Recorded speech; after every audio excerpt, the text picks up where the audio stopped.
Congratulations, John Foster, our first Reef Tank of the Month winner. We started this program to give back to our customers. Particularly, we wanted to reward the more veteran and advanced hobbyists in the form of a free VIP membership and savings all year long. We talked with John about some of his personal successes, failures, advice, and thoughts on reef keeping. Stay tuned to watch.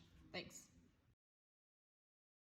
What do you think has been really key to your success in this tank? Ben, but besides Ben, is doing your due diligence on maintaining it, not just forgetting about it, not letting it just sit over, in the corner and enjoying it, and not doing the water changes, doing the testing, doing your additives, and cleaning the algae and stuff like that. So, and just keeping it, keep an eye on it, and putting the right things in the tank to get along. They don't eat your coral or don't eat each other. Little backstory with me, earlier this year, I did catch COVID. So the tank went on a big spiral because I wasn't doing anything. So, we're working to get it back up to speed. So, you guys got a great guy in Ben, so I really love just going in and chatting with him. So, unfortunately for my tank, it did take some issues. I lost a real beautiful gold torch that I had for a long time. It took a real bad.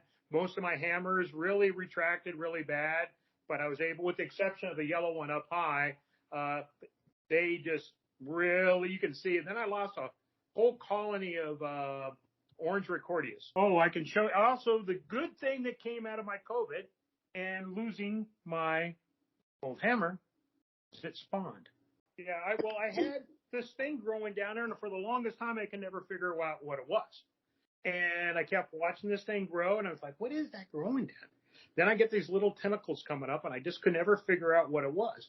And then now as it's getting a little bit bigger size, I go, oh, look at that. I got lucky. I lost one, but I got one. Majority of all the coral in that tank is from, with the exception of large frog spawn, that yellow hammer up high and the big torch to the left are from your store. Those, that's purple stag and green stag up high came from your store at microscopic little frags that I bought when, working with Ben.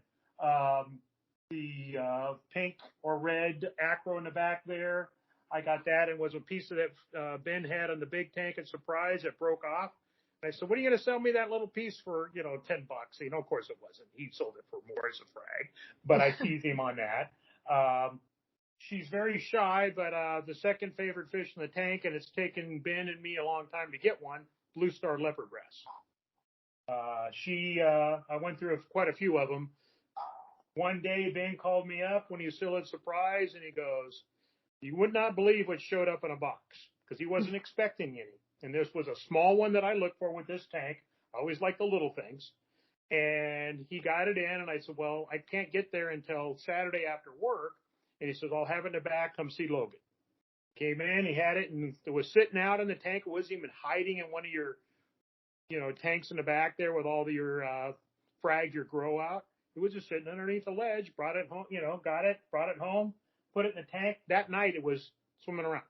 And then my other favorite fish, a lot of people seem to don't like. I've got this one's the Randall's Assessor. Again, a captive bred one that I've got off of a live aquaria years ago. I like the yellow a little bit better, but since I had the yellow wrasse, I just decided to go with the Randall's because it's a little bit different. But I just like the different personalities of the Assessor, especially when you watch them swim.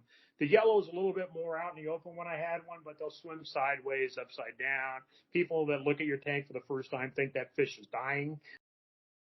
Well, like I said, I think it's a beautiful hobby for everybody to get into. But people got to remember it's not a piece of art; it's a hobby. You really need to spend your time with it, learning, finding out resources, using more than one resource. The old saying I always tell people when they're new: there's 1,000 right ways and there's 1,000 wrong ways. Which one's right? Only right for your tank.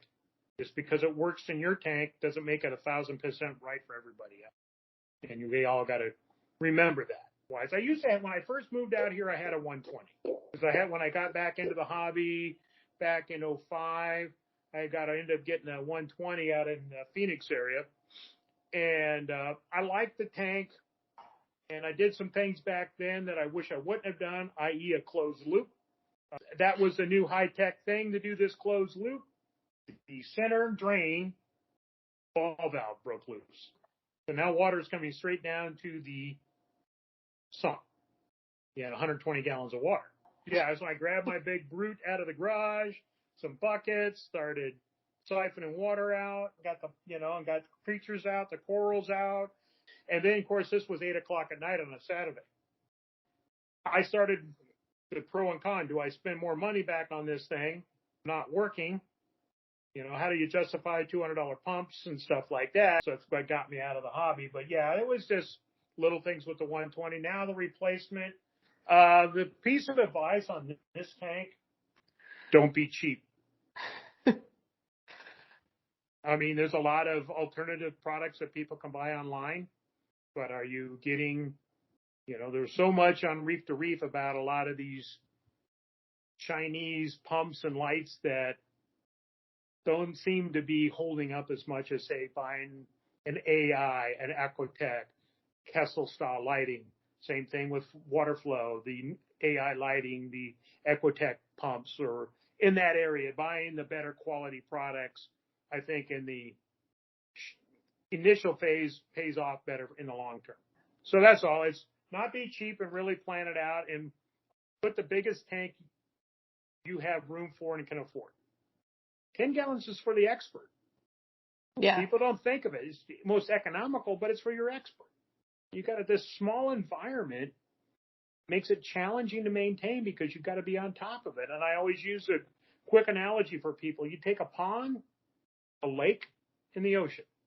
You make a mistake in the pond, what happens? Make the same mistake in a lake, what happens? Same mistake in the ocean, what happens? The pond's probably dead. The lake's going to lose a lot. The ocean's going to look at you like, okay, whatever. History on me. Back when I first started, one of my first jobs, I started working in a tropical fish store. Well, this was back in the day when saltwater didn't have anything other than basic fluorescent lighting under gravel filters. All kinds of, lifeguard was just coming into it. So I kind of had that, and throughout my life, when I stopped working and joined the service, I had other reef tanks. And when I was in Nevada, I helped out another guy at an individual store. I would go in, work on a Saturday or Sunday if I was not working, and just give him some there, and he would just help me buy. It was more trade. We still didn't have the knowledge of ATOs, salt mix, RO water. You're using basic tap water to make salt water. Today's day and age now, it's, doing what you can afford, but getting the right equipment, Yeah. So, all right. Well, thank you so much, John, for talking to me and taking the time out of your day, sending me pictures and stuff. I'm going to go ahead and put a note on your account, and I'm going to let Ben know about the tank of the month and everything. So the next time you go in there, he can get you set up with the VIP membership. That's the prize. So you'll get a polo for free with that, and then he'll give you a card, and then it'll be like a membership card. And then you'll start to get rewards back on your purchases with us. Well, I'll be in here in about an hour. Thank you so much, John. Oh, thank you. Appreciate it.